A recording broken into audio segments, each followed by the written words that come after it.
Hello, everyone, and welcome to our webinar. It's called Can Asthma Go Away? Understanding Clinical Remission. Um, my name is Stephanie Williams. I am with GAP. I'm a respiratory therapist of many, many years, and I'm happy to be with you here today to discuss asthma and what it looks like or what it means when we talk about clinical remission. I do need to say right up front that this webinar is sponsored by GSK. It's been developed by GAP in collaboration with GSK, and we're very thankful for their support. On today's webinar, we are so thankful to have two speakers joining us today. We have Dr. Alan Kaplan. Dr. Alan Kaplan is a family physician practicing in Aurora, Ontario, Canada. He is the regional primary care lead, Central Regional Cancer of the Central Regional Cancer Program. His respiratory work includes being a community respiratory consultant, performing Ontario East Consult service for respiratory medicine, and being on the scientific committee for GINA.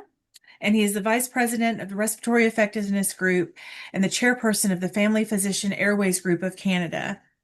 We welcome you here this morning, Dr. Kaplan. Thank you so much. And we also have Christian Ukegbu. He is an accountant and also a broadcast manager in Nigeria. He lives with asthma. He was diagnosed with asthma back in 2008, had several treatments of pneumonia infections, has been involved in work around support and public enlightenment for those living with respiratory conditions in Nigeria.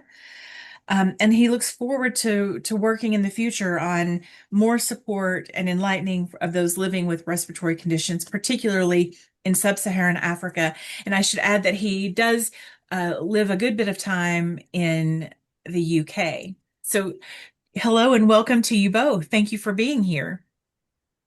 Thanks very Wonderful much. to be here. Yeah, thank you. Wonderful to be here, and happy World Asthma Day, everyone. Yes, happy World Asthma Day. So I am going to take my screen off now that we have welcomed everyone. And so we can just have a little discussion. That's what I'm hoping this will be this morning. Just a very informal, just three friends sitting here having a discussion about what it means to have clinical remission for asthma. So I think it would be a great idea for us to ground ourselves in what it means when we use the word remission. So Dr. Kaplan, I'd love to start with you if I could. Um, when you use the term clinical remission in asthma, what does that mean from a medical perspective? Absolutely. So, remission is the reduction or disappearance of the signs and symptoms of a disease.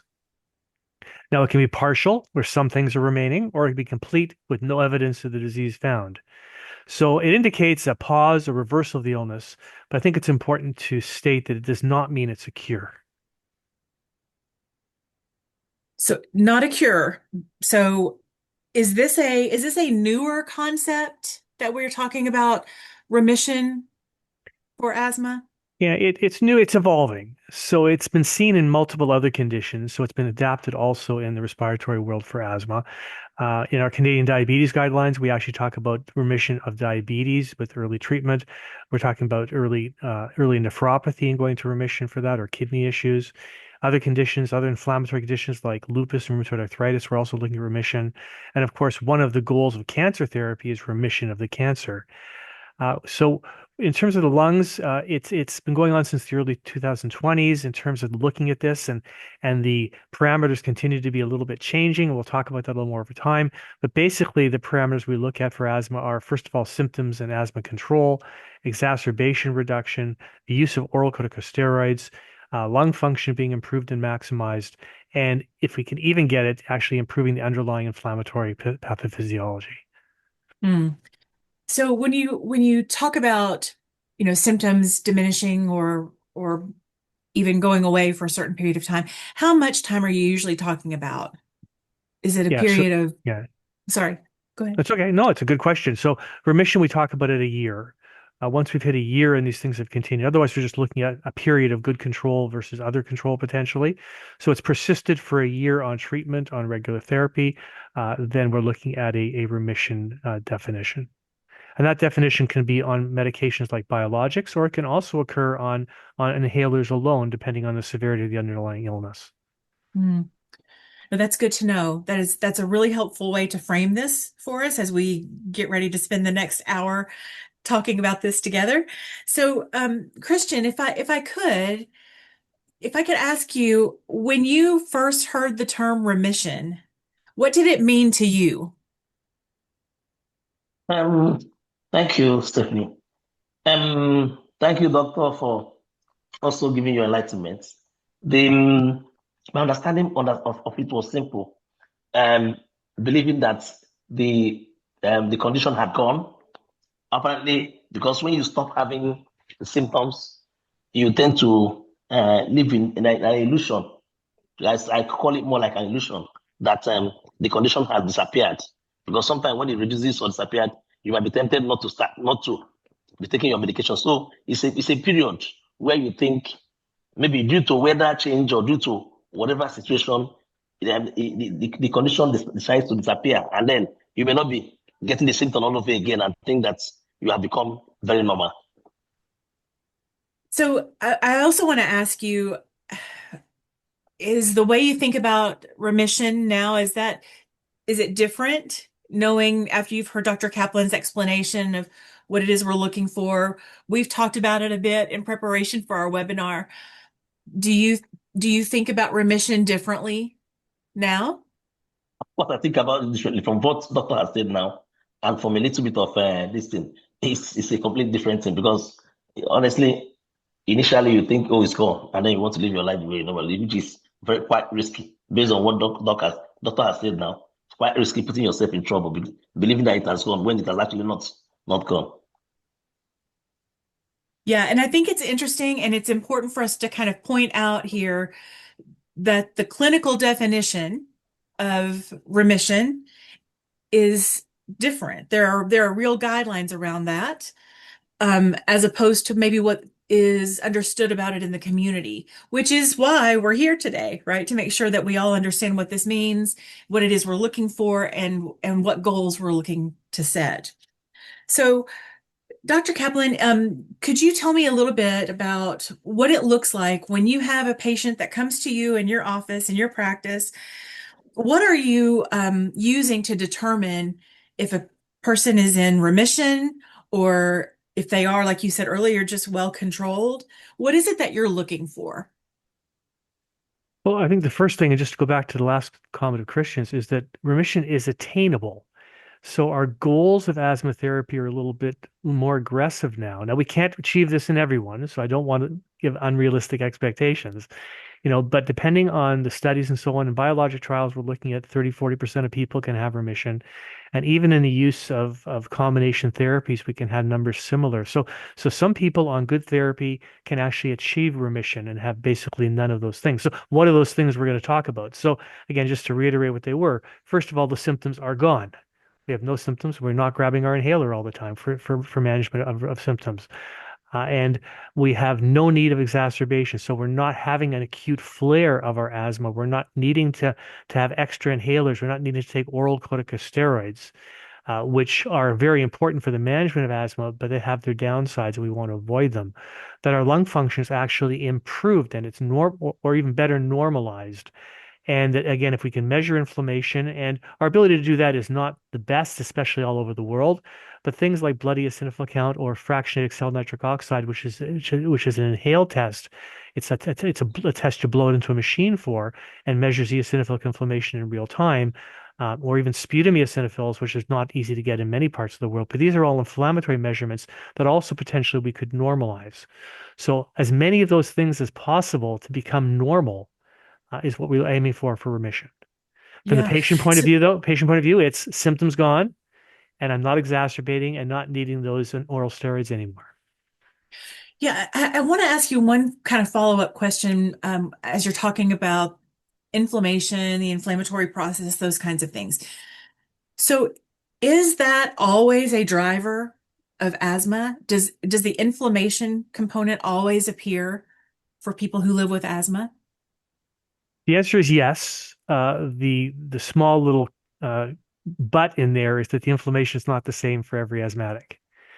So what we've learned a lot in the world now of biologics and targeted therapy at the actual cytokines and the inflammatory mediators causing the asthma is that we have different types of inflammation in asthma. We call it high Mhm. T2 and low T2. I don't want to bore the audience, but basically just looking at what the inflammatory mediators are and how we treat this is very, very different. And therefore we can have better targets there in management. So again, for someone who has high T2 asthma, we're looking at potentially blood eosinophils, sputum eosinophils, and FeNO for a subset. So that's going to be what we're looking at. Other people perhaps looking at lung function. And the other thing I should just mention is that, as I said, this is evolving. So not all these things have been touted in all these different definitions of remission.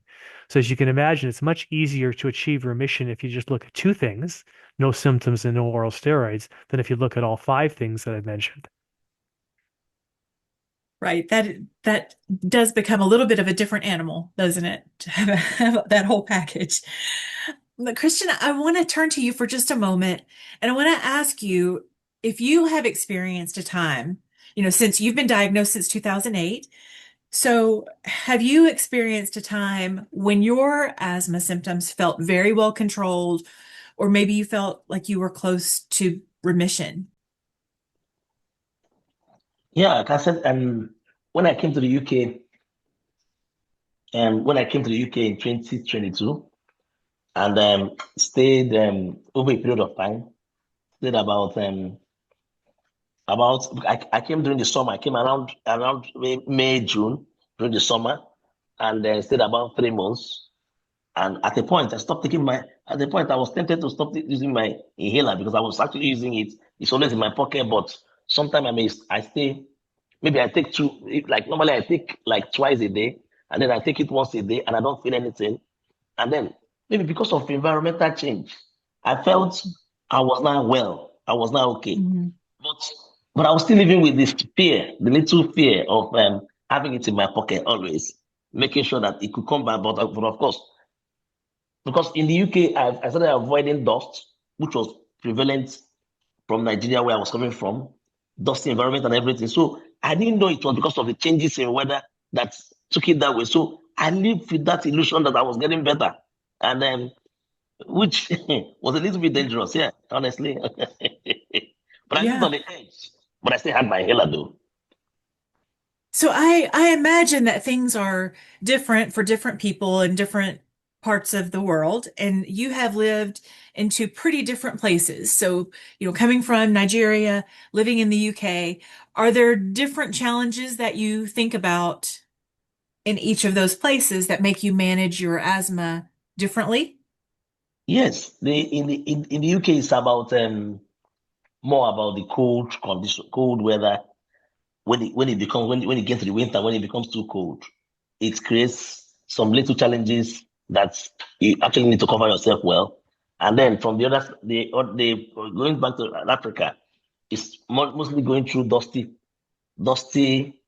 conditions, situations where you are stressed up. Sometimes you haven't got electricity at night, and then there is a lot of heat, and then that could create um, stress.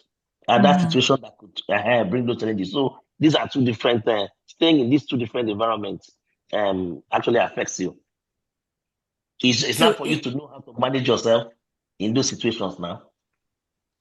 right. So even though you felt when you came in 2022 to the UK, you felt like you were managing things pretty well, and you said you were tempted to stop using your Yes, medications.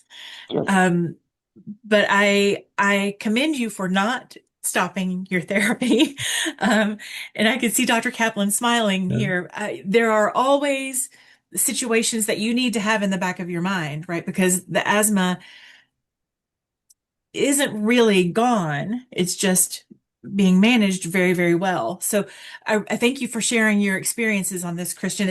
It's really important to have this patient voice here to kind of show what living with the asthma is really like. One of the points here I think it's really important for us to make here is that the use of the blue inhaler as the only management for asthma is not what we're recommending. The blue inhaler is Yeah. a rescue therapy that doesn't treat the underlying inflammation that Stephanie was mentioning earlier. So when we use the Okay. blue inhaler alone, we're actually not treating the asthma, we're just treating the symptom. And overuse of the Okay. blue inhaler puts you at risk of things like exacerbations and worse. So what we really are looking for, and one of our goals of GINA is really to make sure that anti-inflammatory medications are available all around the world.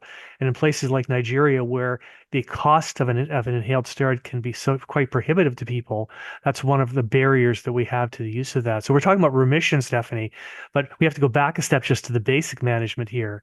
And the clear fact that even an educated patient like Christian still looks at the blue inhaler as the centerpiece of his asthma management really tells us that we have a lot of work to do in the basics of Mm-hmm. asthma. So, Christian, your blue inhaler should be the kind of thing, and I know you know this, but it should be the inhaler that you only use when you really need it. And hopefully you never need it. And of course, that's the goal of remission, if you never need your Yeah. blue one, right? So Yeah. we have to take enough medication to keep you in control so you're not needing that blue one and not to rely on it alone. So any of you out there who are just relying on your blue inhaler all the time, that is an issue. You need to discuss that with your healthcare provider because you're actually at danger of having exacerbation, getting into trouble. We don't want that. I used to tell my patients that I hoped that their rescue inhaler expired.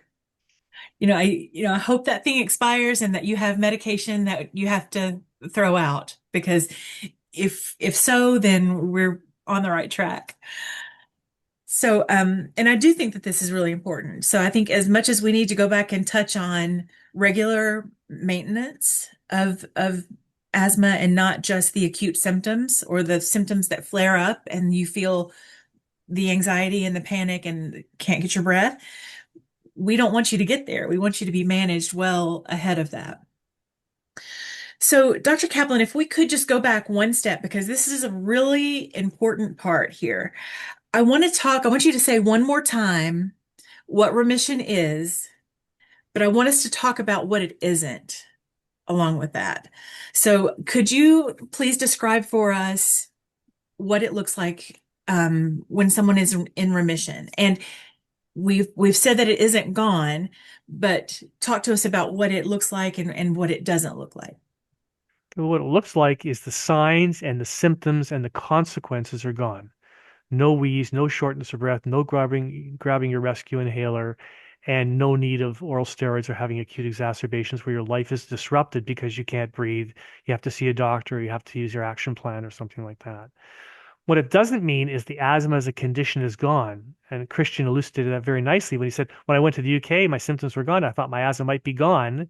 Well, in fact, it wasn't gone, as he well knows, but his triggers were different. And because his triggers were gone, the inflammation from the triggers were reduced, and therefore the disease was more quiescent. But asthma is a chronic illness. You always have it. You may have different degrees of activity of the disease based on triggers, air quality, medications, and so on, but it isn't gone. There is modifying therapy for asthma that actually modifies the actual disease and modifies allergy. That's allergy immunotherapy. An allergy immunotherapy that started young enough, more for the rhinitis, but also can help with the asthma, can actually modify the allergic system and modify the disease. Biologics and medications will affect the disease, but they won't modify the disease. So the disease is not gone, it's just quiescent or quiet. Mm-hmm. So, so this is also an important statement that I just don't think we can emphasize this enough.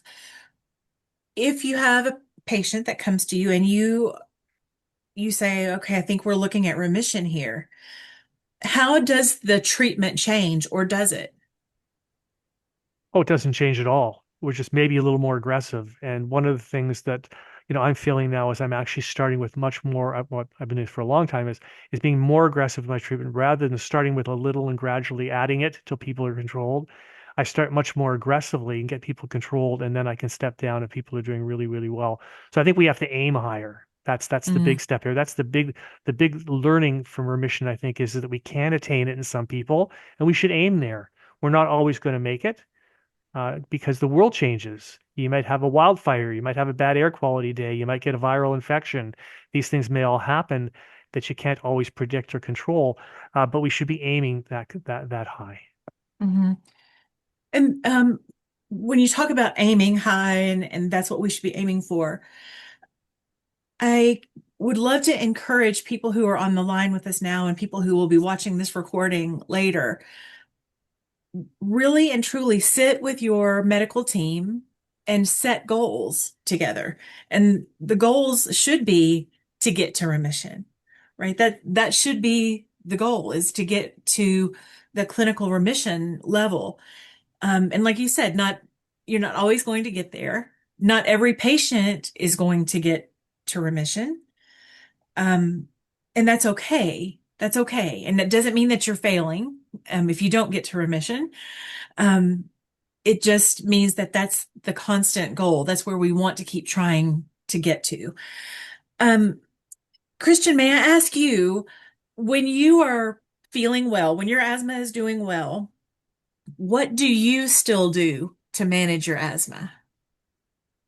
When my asthma is doing well, what I do is to maintain, because I've already got a routine, and I've already been made to understand that I can actually um I can actually feel better, maybe being a little bit in a state of remission if I keep to my routine. And that routine is knowing those things that trigger it and making sure that you stay away from those things that trigger it, and then making sure that you maintain your routine. The way you eat, the way you do your activities, especially all your activities for the day. And then, of course, making sure that whatever medication available to you, that you also make sure that you use those medications as at when due. And then I believe that having done that, when people talk about having asthma attack, I've never really had an asthma attack, apart from the initial time I was diagnosed, because they were treating pneumonia and what have you. Because actually, in Nigeria, there need to be a lot of work in Nigeria to to create the proper awareness, because Mm. there's this stigma that, oh, I've got asthma. Not everyone wants to tell you that they've got asthma. And then not also every doctor that general medical practitioner that also knows part of the symptoms, and then how to get it on time on people. So apart from that early period, I was privileged to get someone who put me through. And then on my own, I was also able to experience it myself, knowing when and how to keep to my routine. And I believe that if you keep to your routine, it's not the end of the world. You can actually live your life the way you want, eat whatever thing you want to live your life when you want to live it, and then know those things that trigger you. Because I don't think everyone has the same. I don't think it's the same feature. What triggers me might not be what triggers some other person. There could be general things that trigger, but when I get very angry, I can be triggered. When I eat too much, I can get triggered and what have you. So I make sure that whatever that triggers me, I took time to study it, do a lot of research, and then realize that I could actually live my life without having an attack. The situation where there's a situation the doctor was talking about, I've never really had it. For at least for the past 10 years, I've never really had it. I've lived my life the way I wish to live it, making sure that whatever thing I do it moderately, with moderation, and then make sure that I also go to see my doctor, because like in Nigeria, Uh, in the UK here, yeah, I got a 3 months review. They send you messages, they invite you for review on every 3 months. Back home in Nigeria, you rarely get that, except when you go to hospital yourself to go and request for it, go for an appointment, and what have you. And then oftentimes, you haven't also got the education, the enlightenment over there, which is quite a very big challenge. And many people have been diagnosed wrongly, not knowing that this is actually what is the problem, because of low education, this thing, enlightenment program down mhm. back there. Yes. So I think you hit on another point that I'd really like to talk about for a moment. You said you go for a 3-month review. So Yeah. Yeah. you go to your doctor every 3 months and you Yeah. have a check-in time Yes. with them. And I think that this is really important. So, Dr. Kaplan, when you're talking with your patients, what does monitoring look like? I want to make sure I turn my audio back on. So yeah, that's really important. And Christian, it's fantastic that you've got a clinician who's interested in doing that. It's not universally available everywhere. And you've highlighted the difference between a developing world and a developed world kind of difference in terms of access and education and so on. So I mean, monitoring to me means, of course, all the things we talked about in remission. So first of all, are you having symptoms? How often are you requiring a rescue inhaler? Which rescue inhaler are you using? Are you taking your controller inhaler? How are you taking your controller inhaler? Is your inhaler technique proper? Inhalers are not intuitive, and there's different kinds. There's basically ones that are meter dose inhalers that have a spray, and there's some that are dry powders. And the difference is the meter dose inhalers have a propellant, and therefore they spray, and therefore you have to inhale them slowly.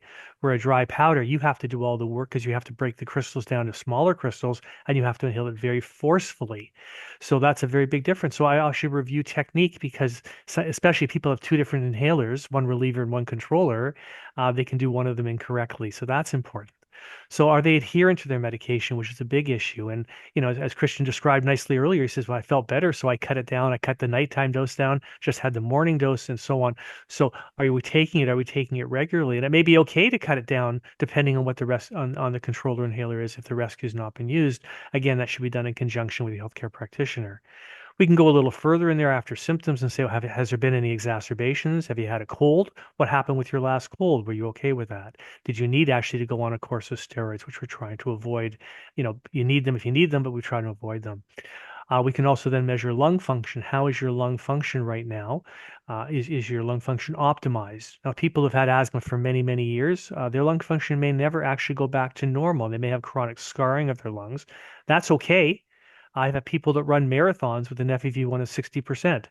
So it's only 60% of what their full should be based on their age and height.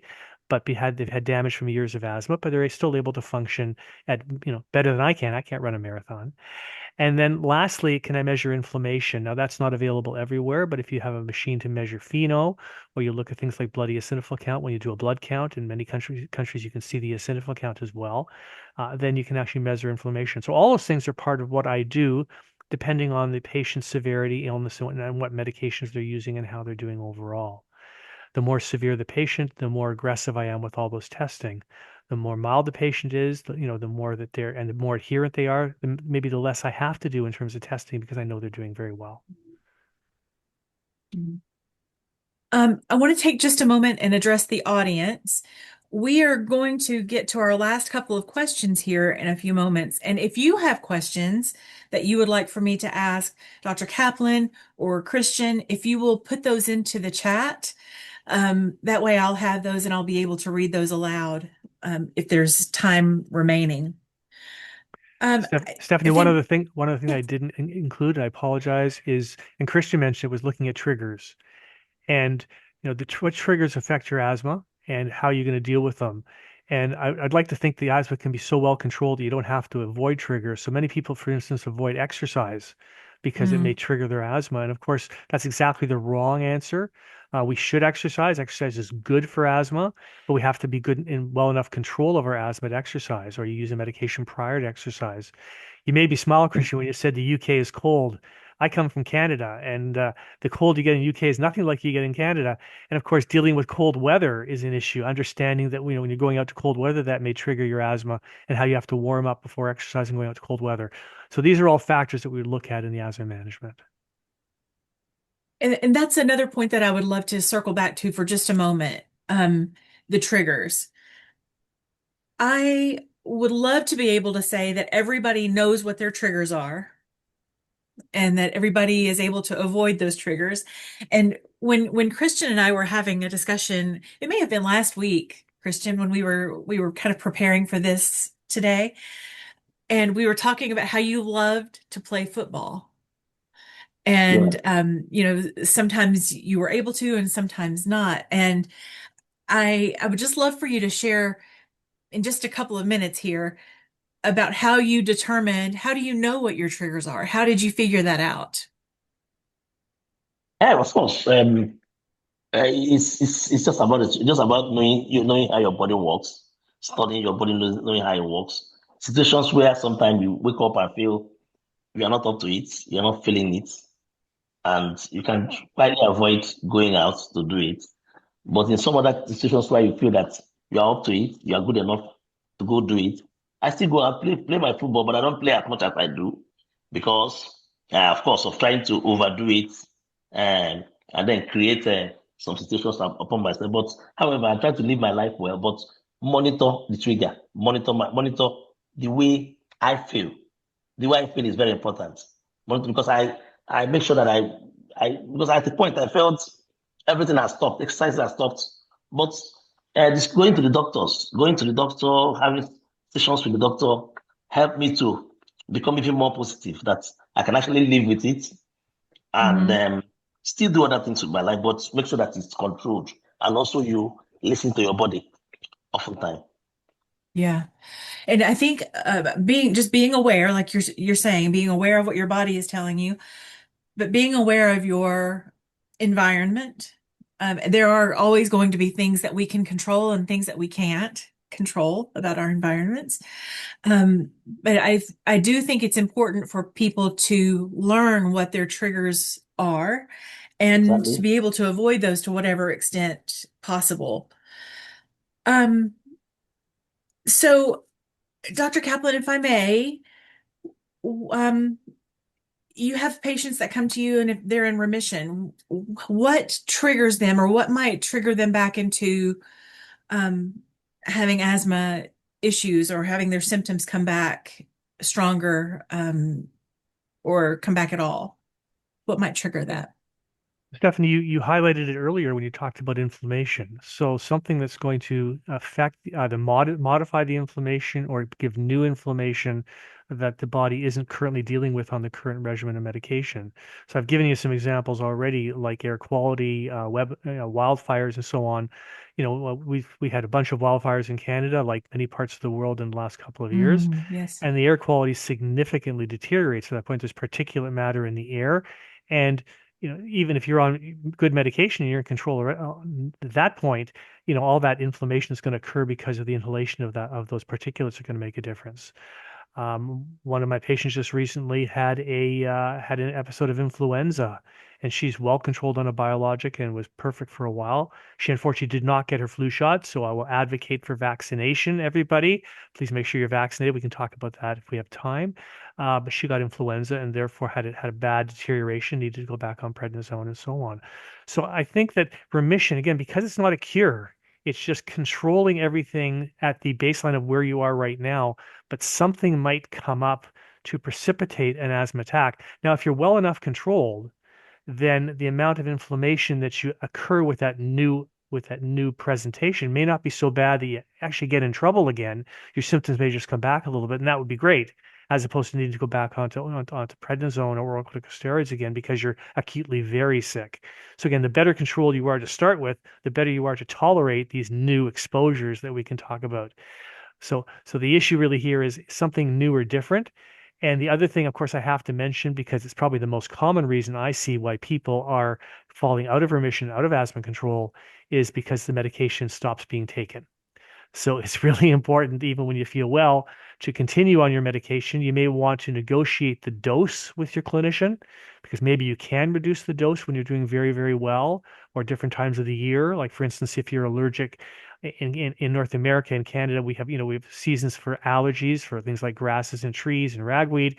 And in those seasons, if you're very allergic, you may need more anti-inflammatory, and out of those seasons, you may need a little less.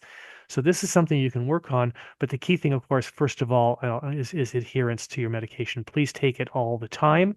Negotiate the dose, perhaps, but need it all the time. And one of the other fallacies, Stephanie, that I see is people that go on biologics, which I realize is a very small subset of asthmatics overall, but because they're doing so well on their biologics, they feel they can stop their inhaled steroids.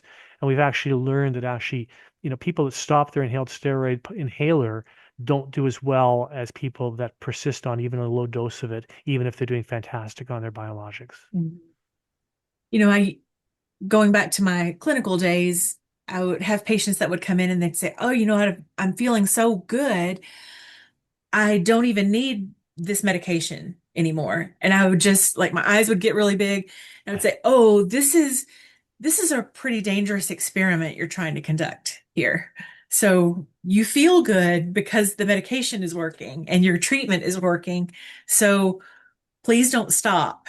Please don't stop the treatment that is working because that's what's keeping your symptoms at bay. Um, But and to follow up on that, what's important is understanding. So, the world is used to the blue inhaler, and the blue inhaler is a wonderful drug. It relieves symptoms, but they're used to it working right away. And therefore, you don't have your blue inhaler. You didn't need the blue inhaler. That's right, you didn't need it because you're doing well. It's different though when you use an inhaled steroid. That works in the nucleus of the cell. It takes 6 to 12 weeks for the full effect to occur, and therefore it takes that kind of time for it to wear off. And biologics, that period's even potentially a little longer. So yes, I feel better today. I stop my medication. I still feel okay tomorrow, and then the next day, and the next day. But again, you're playing with a very slippery slope, as you say, that eventually that medicine's going to wear off, and then you're going to get into trouble very acutely. You say, where'd that come from? Out of the blue? Well, it's not out of the blue. The medication is now gone. Well, you just didn't realize it takes time to wear out of your system. And that's true really across lung conditions, right? So even when we have patients who are in hospital and they're taking large, doses or consistent doses of steroid, a lot of times they go home and they still feel pretty good for the next 7, 10 days. And then that begins to wear off and they think, oh, I'm not feeling as good as I was when I left the hospital. Yeah, that's wearing off. Your support is going away. Which reiterates why you have to keep taking your controller medicine when you come out of the hospital, because the prednisone, the steroids you're taking, they're gonna wear off. You need to have that inhaled steroid working in there to keep you out of trouble. Yeah. Right, right. Thank you for making those points. Um, let's see, Christian, I wanted to ask you one other question here before we get to our last question of the planned questions. Um, what helps you to stay on track with your care when you're feeling good, when you're feeling bad? What helps you to stay motivated to take care of yourself and to be on top of your treatment? I must say something, and it's very, very important. And the most important thing that helps me is my relationship with my doctor. Because before going into something new, even while I was in Nigeria, I always make sure that I get across to my doctor and have discussions. I'm going to go into this, I'm going to go into that. And then, because of course, whenever you know you are doing the right thing, that you are discussing with a specialist and you are doing the right thing based on the support get from your doctors, it gives you the confidence that I'm doing the right thing. I think that's the most important thing. And like I said earlier, maintaining my routine based on the support from my doctor, because oftentimes people, when you get to that point of remission, believing that things are all right now, people stop going to hospital, people stop going to their appointments, people stop taking their medications, believing that they are fine. So, but I've never really stopped taking my medications. Apparently, I may have been tempted to stop, but even at that, I've tried to maybe to the point of reducing what I do, but my lifestyle remains the same. And I think that's very, very important. Making sure that you maintain the healthy lifestyle that have been given, supported by your doctors, and then ensuring that whenever you have any reason to feel different, you make sure that you go to the hospital to report. I think that's very important. Mhm. Yeah, I think you're right. Just being aware of your body, staying in touch with your body. Um, Again, you have lived there longer than anybody else, right? So you are aware of all of the things that are changing, the different ways that you might be feeling breathless, or you might cough or whatever. So, like in my own house, I know what noises are normal and what noises need my Yeah, attention. yeah, So if things start making a funny noise or start acting differently, then I know that they aren't working well. And the yeah, same yeah, thing is true in your own body. So when yeah. you notice that things are not working well, you need to get help. Don't think, Yes, oh, ma'am. this will just go away, or oh, it'll be No, no, better no, tomorrow. no. We don't make assumptions like that with That's our health. living on illusion. Yeah, if you're purely illusional to think that it's gone, and it could be put you in trouble. Yeah. That's right. That's right. So I have one final planned question for the both of you, and it might take you a moment to boil all this down into one sentence. But to help this concept really connect with our community, I would love if you could to give us one sentence to help people understand what remission is and why it's important to set that as a goal. So I'll give you just a second, and while you're doing that, I'm going to pull my slides back up. Um, let's see. Okay, so I'll start. All right. So what's our goal? I mean, I think the goal of someone with of an asthmatic patient is not to be a patient, is to be someone with asthma and be completely normal. They have no symptoms, no exacerbations, even improving lung function, inflammation we measured. But the point here is that they're living their life without having the sequelae of asthma, symptoms or exacerbations. Now, that likely is going to be with taking medication, almost certainly. And the goal of being medication free is very laudable, but it isn't reasonable. You have a condition. We have to, first of all, recognize that's there, and that's not your fault unless you smoke, but don't do that. So quit and that'll help your remission. But okay. But the point here is that you want to have a normal life. And I think that's what remission means, that you're not suffering with symptoms, you're not having times where you can't function because of exacerbation, you're not taking harmful oral steroids. Maybe more than one sentence, Stephanie, but okay. That's okay. That's all right. I'll let that pass. I'll let it pass. Christian, what about you? One sentence that tells everybody why this is important. Like doctor said, and I also saying the same thing. Everyone will want to live right. Everyone will want to be all right without the symptom. But the reality is here with us, and the reality that it's something that is not going away immediately. At least there has not been any medical finding or research finding that show that it can go away. Having it in mind that it cannot go away, but also having it in mind that you can actually live your life normally without putting yourself at pressure, under pressure, by doing the right things, making sure you take your medications as regular as you should, and living your life right. And I think that's it. With that, you are good enough to go. Yeah, I think we can't get complacent about it, right? You can't just say, "Oh, this is good. I'm good now, so things are going to keep being good." We have to keep working towards those goals and keep the routines, as you say. You've mentioned that a few times today. So I appreciate both of your positions on this and your viewpoints. I would just love to go through quickly here and kind of recap a few things that we have hit upon today. So just so the audience can make sure they're on the same page, I've listed them here. So remission means that asthma is well controlled and not gone. That remission is assessed usually over a 12-month period of time. And staying on treatment helps to maintain the remission or the absence of symptoms and all of the other things that are measured that Dr. Kaplan talked about earlier. Christian has mentioned a few times that regular follow-up is still important. He goes every 3 months to visit with his GP, but regular follow-up is still important. And you can feel better and still need ongoing care. So I think these are important points to remember as we wrap up this part of the session today.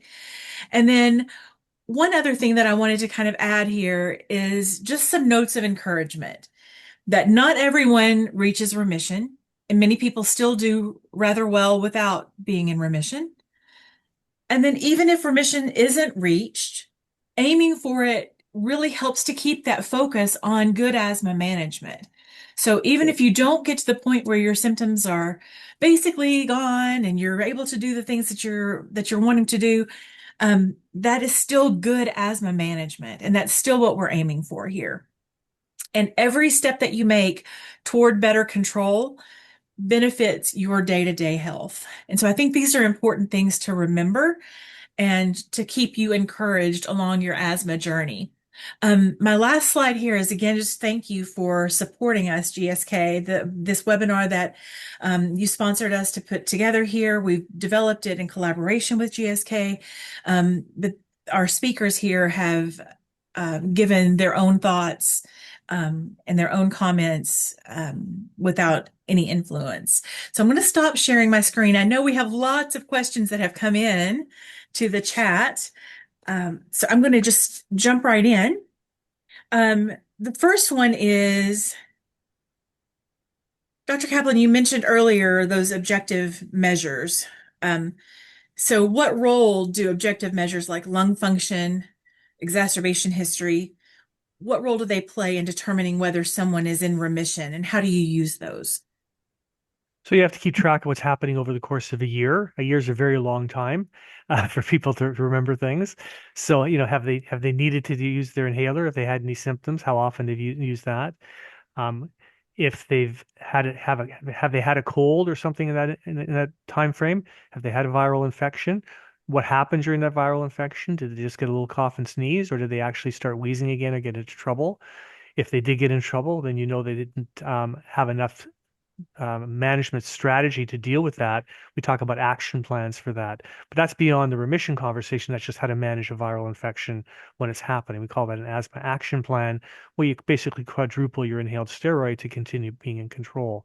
We then look at lung function. So we do spirometry. I do that in my office, so I can do that readily and check that. And is the lung function improved over time? Is it normalized despite everything that's happened? And of course, I can also look at things like the blood eosinophil count if I do a blood test. I don't do it on everybody, but a blood eosinophil count. Now, it doesn't mean everything, but someone who still has an elevated blood eosinophil count has a higher risk of exacerbations. We've learned that from the data. So again, those are all the steps you can take, and if we can get fancy and do FeNO and other tests like that, but most places don't have that. So those are the basic things, really. How are you? Have you any exercise limitation? Have you had any exacerbations? Can you do everything you want to do in life? Can you exercise? Can you run around? Has your life been interrupted? And if not, then you're doing great. So when you have someone that's been in remission, they're doing really, really well, do the symptoms come back gradually usually, or is it more like a flood of symptoms that come back all at once? So it depends a Come little again. bit on. Go ahead, Christian, go ahead. Go ahead, doctor. Go ahead. I was just going to say it depends on what's causing the symptoms to recur. So Mhm. if it's adherence issues, people stop taking their medication, that's probably gradual because it takes time for the medications to wear off. If it's a flare for a reason like air quality or viral infection, it's probably going to be a bit more acute. So I think it depends a little bit on the reason why.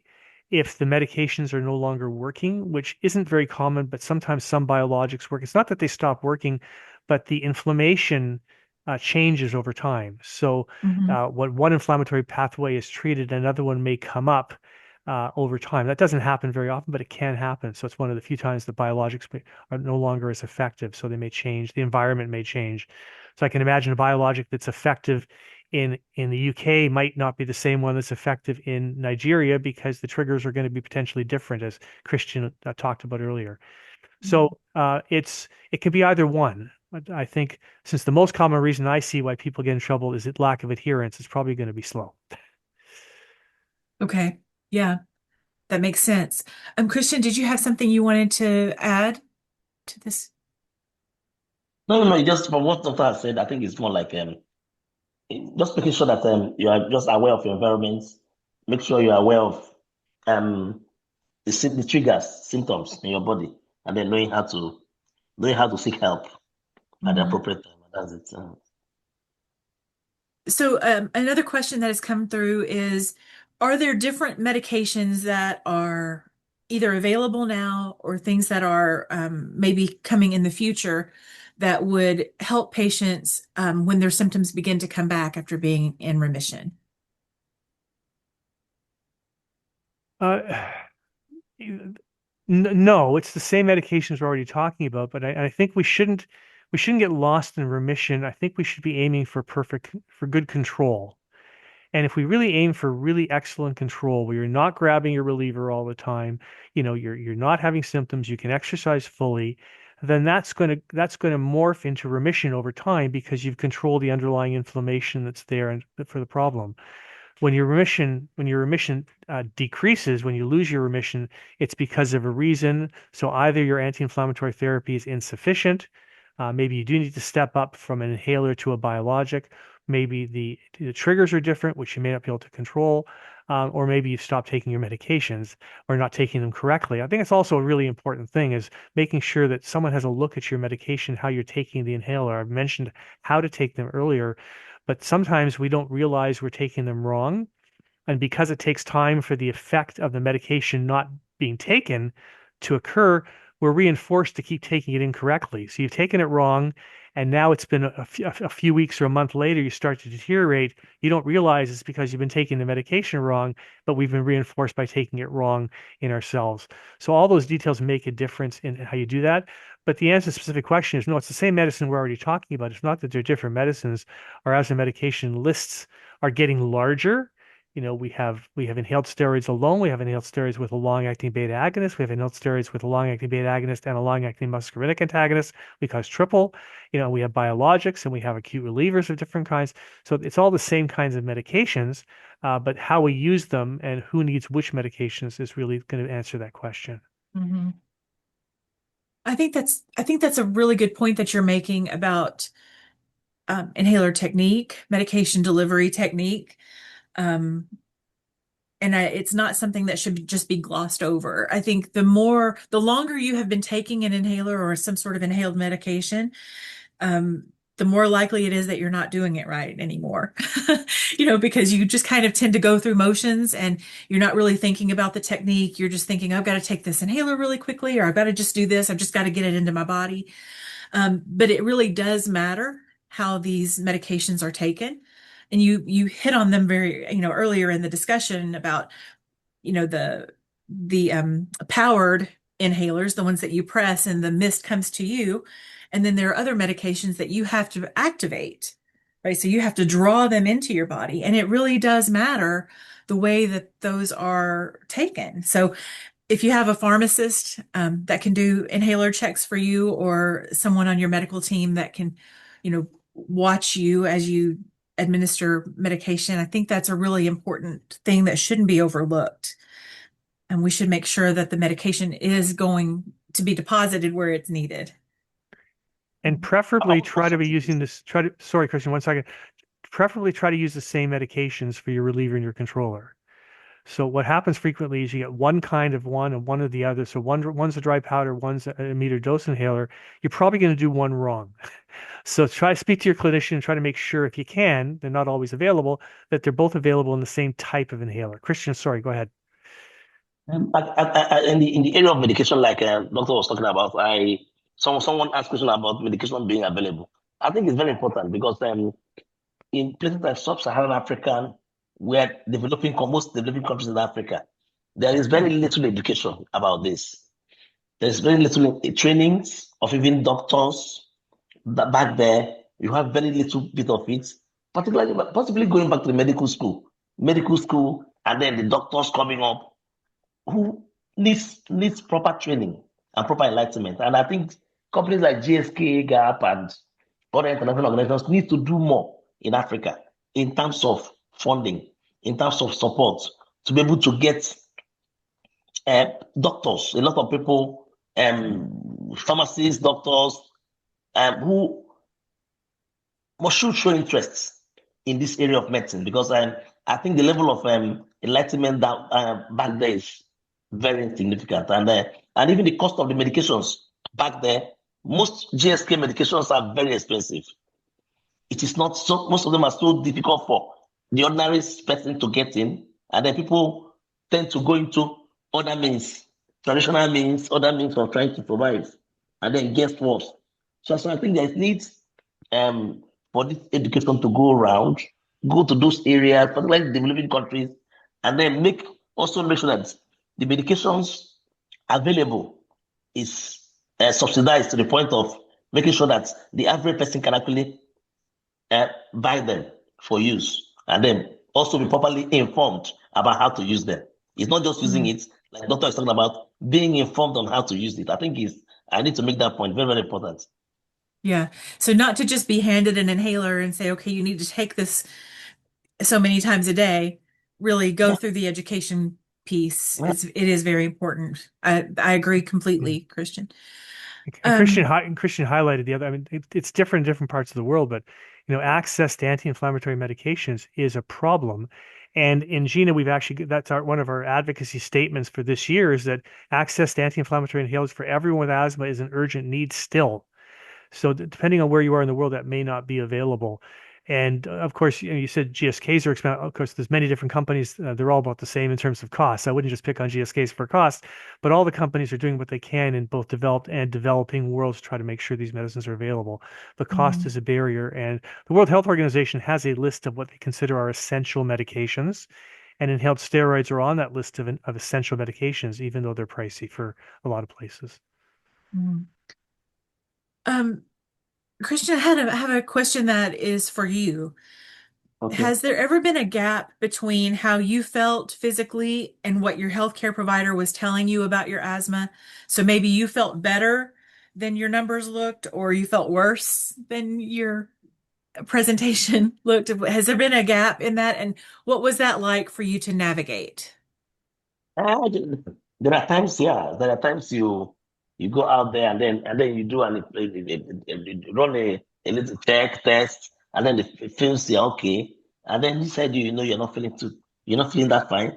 And then for someone like me, some other persons can walk on, but me, sometimes I say, I have had situations where they say, no, Christian, you are great after some tests. And then I come back and say, no, I'm not feeling that well. I'm Mhm. listening to my body. I'm not feeling that well, and then it does happen sometime. Yeah, So, what kind of conversation are you able to then have a conversation with your of provider course, about that? I do because, like I said, I cannot do anything without making sure I speak to my health provider. I must do that. Even while in Nigeria, I still spend money, spend time, go find out, ask questions. I need to be alive. That's right. Okay, so I've got one question left, and I think we have just enough time to get it in. And I'll start, Christian, with you. What is something that you wish more people understood about living with asthma? Even if you look like you are doing well from the outside, what's something that you wish more people knew? What I wish more people know, particularly from my part of the world, is the stigma aspect because in part of my world, many people because it's something that got no cure as it is. Just like HIV, many people find it hard to tell the next person that I've got asthma. They tend to hide it as if it's a cause, and then because of that, the issue of information, the issue of sharing of information and knowledge is absent, completely absent. So the person walks on a narrow gap. So, my advice is make ensure that you are open. You are open. I also make sure that you attend the clinic regularly. Go to your health provider on a regular basis to discuss about your condition because that is just that. That is just that because you can't do it on your own. You definitely need a professional to guide you on how to do your routine, live your normal life, following a particular set of routine to make you feel better. So You that's know, my advice. something you mentioned something to me the other day when we were talking, and you said in your home country, people with asthma sometimes can't get jobs. Like Yeah, they're in some places you go out there and say, "Oh, I've got asthma," and then someone says, someone that got asthma is like someone that got HIV, someone that got this, someone that got that." Maybe the kind of job they want you to do, if you make collapse yeah, here, and then they say they've killed someone. So that's part of the reasons the stigma I'm talking about. That's part of the reasons why people don't yeah, come out to say, "I've got this, I've got that," because when you say you've got even high blood pressure, I think people will feel that you're going to be a burden on them, and then knock yeah. you off. Yeah. And so I really appreciate you sharing that, Christian, because that's not something that I think that comes to mind right away for a lot of people when they think about asthma. They don't think about a stigma that's involved. So I appreciate very much you sharing that with us today. Dr. Kaplan, what about you? What do you wish people understood more about living with asthma? Everything I say now is going to pale compared to that comment about stigma, Christian, which I think is a very real thing. And it's something I wrote in an article about 15 years ago about stigma of illness. So it is a big issue that people have to live with about any illness they have. But how do we actually decrease the concern about stigma and concern about their asthma and how someone has? Well, again, aiming high by the blue inhaler not being your friend. So unfortunately, the blue inhaler is not that it's a bad medicine because it does it does what it does, but it's not the solution to asthma. And if we're very, very well controlled, even better in remission, we never need the blue inhaler, almost never need the blue inhaler. And therefore, we don't have symptoms. And therefore, the stigma of illness is less because you're not walking around taking a puff all the time because you can't breathe, as an example. So I think a message on top of the stigma and the fact that there shouldn't be a stigma for something you can't control would be that if you control your disease well, the disease does not control you. And therefore, you're not needing to take inhalers all the time. You're not having limitations. Blue inhaler is not the way you manage your asthma. You manage the asthma with enough controller medication to keep you perfectly controlled, or even better yet, in remission, which I think was the goal of this particular webinar. I think you're right. So thank you so much for a lovely hour together. You've both been so wonderful, and I think this has been a pretty informative webinar. Um, Communication has been spot on, and I think we have communicated everything we need to about remission and asthma today. Again, if you have questions that you need to have answered, our email address is info@gap.org, and we'll be happy to answer your questions there. Um, as always, please see your providers if you have questions about your own personal living with asthma or any other conditions. And this presentation was not intended to replace any guidance from your own physicians. But thank you all so much, and we look forward to seeing you again soon. Thank you, Stephanie, for doing such a wonderful job of moderating. And thanks, everyone, for Thank, joining. thank you. Bye-bye. Thank you, Doc. I want to see you again. Thank you. Thank you, Thanks, Stephanie. Christian. Yes, Thank I want to you. see you again. Thank you. Bye bye. Bye-bye.